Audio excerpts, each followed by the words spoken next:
We are going to begin Unit 2 by looking at Confucius and the contributions he made to literature, politics, and the culture of ancient China. Confucius did not write a book. He failed to gain the political reforms he longed for, and at times he endured poverty and threats on his life. Despite these hardships, his ideas became the foundation of Chinese thought and society for more than 2,000 years. Born to poor parents of noble ancestry, he showed a great love of learning from an early age, and he viewed himself as a scholar by the time he was 15. He sought out instruction in the Chinese classical arts and traditions, including music, archery, math, charioteering, calligraphy, poetry, and history.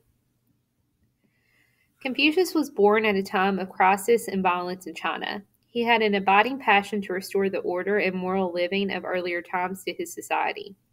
For many years, he hoped to develop enough political power to put his ideas into practice, but although he was active in politics, he was never able to gain the power he sought. At one point, he went into self-imposed exile from his home state of Lu for almost 12 years, advising rulers in other states and spreading his ideas on education and moral order. He was considered a very wise teacher. Despite Confucius's failure to change the political structure of his time, his reputation as a teacher grew.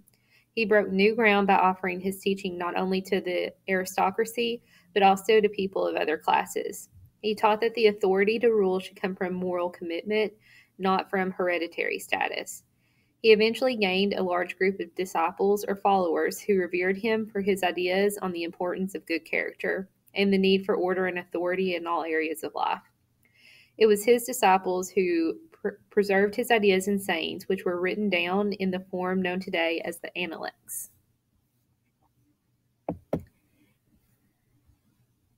The Analects by Confucius. The teachings of Confucius rank among the world's greatest achievements in political and ethical philosophy. Born in what is now Shandong province in China, Confucius was really named Kong Kui. The name Confucius comes from a Latin adaptation of a Chinese title meaning Great Master Kong. During Confucius's lifetime, China was still divided among numerous warring states, and social upheaval threatened to destroy the traditional values of Chinese civilization.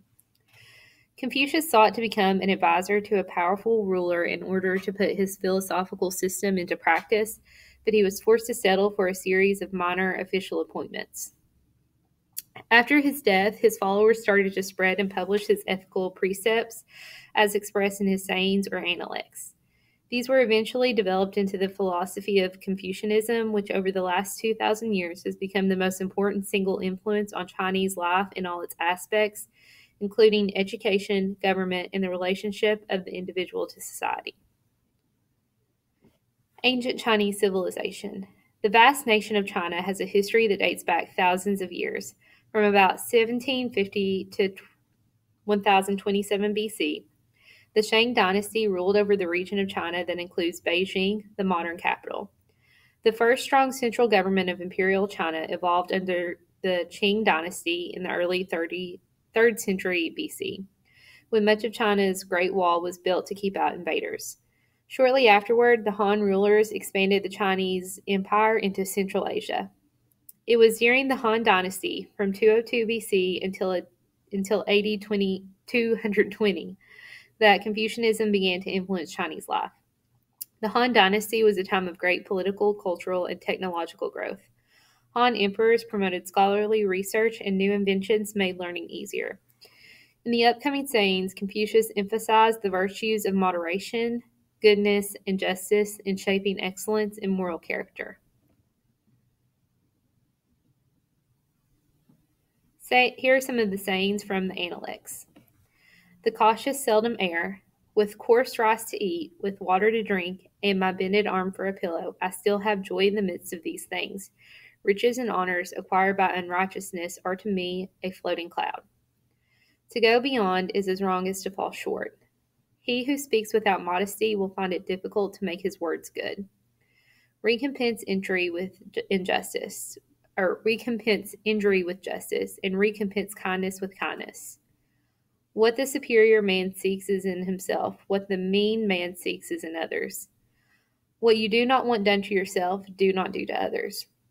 To be able to practice 5 things everywhere under heaven constitutes perfect virtue: gravity, generosity of soul, sincerity, earnestness, and kindness. And again, let's look at a little more information about the Analects.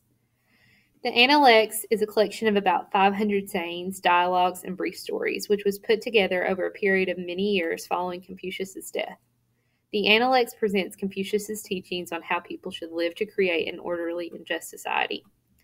Over time, Confucian thought became the basis for the Chinese system of government and remained a part of Chinese life into the 20th century. Confucius's view that true authority to rule comes from a commitment to moral living, not from an aristocratic birth, was revolutionary for his time. This view meant that rulers must have high standards for themselves and must care about what is best for their subjects. It also meant that all educated people had a responsibility to act with loyalty, courtesy, and respect. 3 of the most important concepts in Confucius's teachings are humanity, gentleman, and ritual. Here are the 3 concepts. Humanity. The concept of humanity represents the highest ideal for moral behavior in Confucian thought. Humanity is especially concerned with how a person behaves towards others. It is demonstrated in such attitudes as respect, truthfulness, generosity, and love. According to Confucius, humanity is the most important quality to have. Gentleman. In Confucian thought, the word gentleman refers not to a man of aristocratic birth, but to a person who is committed to an ethical life. An aristocrat could lose the right to be called a gentleman, and an ordinary person could become a gentleman. This shift in meaning reflects Confucius's teachings that the moral life is more important than social status.